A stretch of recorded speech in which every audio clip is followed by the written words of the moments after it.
¿A quién no le ha pasado alguna vez esa sensación de que el número que marca la báscula como que no cuenta toda la historia sobre nuestra salud? Pues hoy vamos a ver justo eso, qué hay más allá del peso y del famosísimo índice de masa corporal. Venga, empecemos fuerte. Pensemos un momento. ¿Cuántas veces una rutina, un estado de ánimo o incluso el día entero se ha visto condicionado por ese número? Es una experiencia súper común y hoy vamos a entender por qué puede ser tan pero tan engañosa. Y es que esa sensación de frustración es totalmente real. Sentir que nos define una cifra, una categoría, puede ser muy limitante. Pero, ¿y si esa cifra fuera solo una pequeña parte de una imagen mucho más grande y compleja? Muy bien, pues vamos a meternos de lleno en este tema. Durante muchísimo tiempo, nuestra relación con la salud ha estado dominada por una métrica principal, el peso total. Y, como no, por su derivado más conocido, el IMC. El índice de masa corporal, madre mía, lleva con nosotros toda la vida. Se calcula con una fórmula muy simple, el peso dividido entre la altura al cuadrado. Es rápido, es fácil y se usa en todo el mundo para clasificarnos. Pero aquí viene la gran pregunta, ¿de verdad es un buen indicador de salud? Para entender por qué no es suficiente, tenemos que hacer un pequeño clic mental. Vamos a dejar de pensar solo en el peso total y empecemos a pensar en ¿de qué está hecho realmente ese peso? Y aquí está el concepto clave de todo esto. La composición corporal.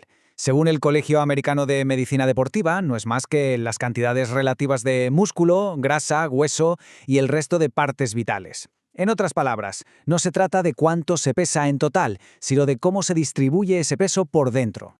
Para que esto se entienda de maravilla, vamos a usar una analogía muy sencilla. Pensemos que el cuerpo es como una mochila. Si la pones en una báscula te va a dar un número, un peso total. Pero, ¿acaso ese número te dice lo que llevas dentro? Venga, vamos a abrir esa mochila imaginaria. El peso total es la mochila entera, con todo lo que hay dentro. Los músculos serían como los libros, densos, pesados. La grasa, en cambio, sería como un tupper grande con el almuerzo, más voluminoso, pero más ligero. Y claro, también está el agua y la propia estructura, que serían los huesos.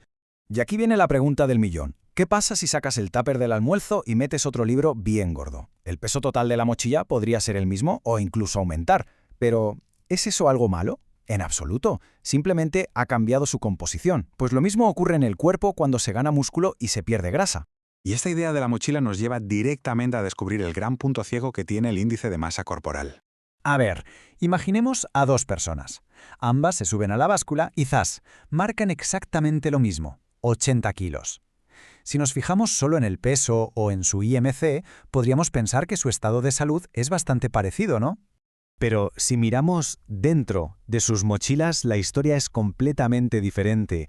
Una persona tiene una proporción alta de músculo y poca grasa. La otra, justo al contrario, menos músculo y más grasa. Mismo peso, pero dos realidades de salud totalmente distintas. Y la ciencia lo respalda. Las guías del ACSM explican que el músculo es más denso que la grasa. Así de simple, ocupan menos espacio para el mismo peso. Por eso, aunque dos personas pesen lo mismo, aquella con más músculo tendrá una densidad corporal mayor y una composición, radicalmente diferente. Esta es la famosa tabla del IMC. Seguro que nos suena de haberla visto en alguna consulta médica. Bajo peso, normal, sobrepeso. Las categorías parecen muy claras y definitivas, ¿verdad? Nos meten en una cajita basada en un solo número. Pero como ya estamos viendo, esa caja a veces se queda muy, muy pequeña.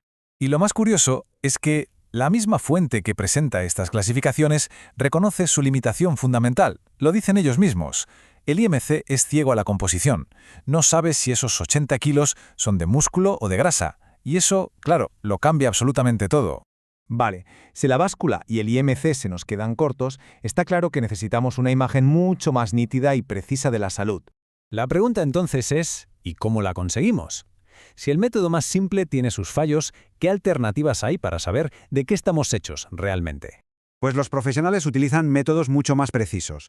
Algunos son más sencillos y accesibles, como la medición de perímetros corporales o los pliegues de la piel, y otros ya son tecnología punta, como el pesaje hidrostático o los escáneres DXA, que pueden diferenciar con una exactitud asombrosa cuánto de nuestro peso es hueso, cuánto es músculo y cuánto es grasa. Y todo esto nos lleva de vuelta al mensaje central. La meta no debería ser alcanzar una cifra mágica en la báscula, sino entender la composición de nuestro cuerpo para poder tomar decisiones bien informadas sobre nuestra salud y bienestar. Al final, todo se resume en esta idea. No todo lo que pesa vale lo mismo en nuestro cuerpo. Un kilo de músculo pesa exactamente lo mismo que un kilo de grasa, claro. La diferencia no está en la báscula, está en el volumen que ocupan, en su densidad y sobre todo en el impacto tan diferente que cada uno tiene en nuestra salud. Así que la próxima vez que sintamos la tentación de centrarnos solo en el peso, recordemos la analogía de la mochila. La pregunta importante no es cuánto pesamos, sino de qué estamos hechos. Comprender esto es el primer paso hacia una visión de la salud mucho más profunda y, sobre todo, mucho más real.